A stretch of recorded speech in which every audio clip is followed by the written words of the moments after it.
انا نلعب مع سيمبا التنزاني اقل خبره من كل تقريبا الفرق الموجوده السبعه الاخرين.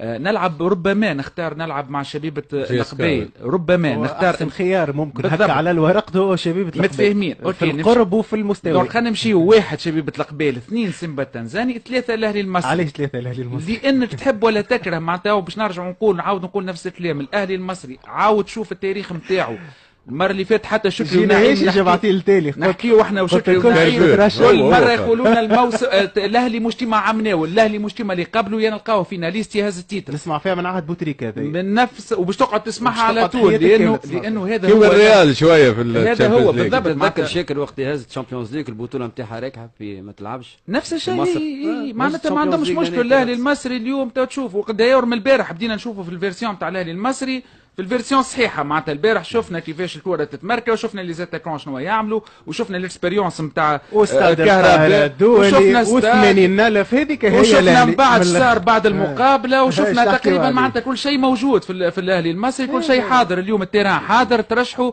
دونك انا بالنسبه لي كاعلامي متابع نخير اي فريق تونسي يتجنب الاهلي المصري. ويمكن نسمع ويمكن ما يقولوهاش المدربين ولا كل الفرق تحاول انها تتجنب الاهلي المصري، خاصه في الادوار المتقدمه ذي الانكار دو فينال. يقول نلعب مع الاهلي في الفينال خير من نلعب مع الاهلي في الانكار دو فينال، تحب ولا تكره. معناتها اليوم انا باش نواجهوا في دور نهائي على الاقل، معناتها ديما الظروف تبدا احسن والموتيفاسيون تبدا اكبر. حتى دومي فينال ما يلوم عليك حد كي تمشي دومي فينال وتخرج معقوله، ولكن تواجه الاهلي المصري الحقيقه في الانكار دو فينال ماتش 50-50. اي اما نخير عليه شبيبة القبيل ونخير عليه سيمبا، نمشي 2000 ولا 3000 ولا 500 ألف كيلومتر وما نمشيش خويا معناتها بساعتين ولا ثلاثة لمصر. معناتها الحقيقة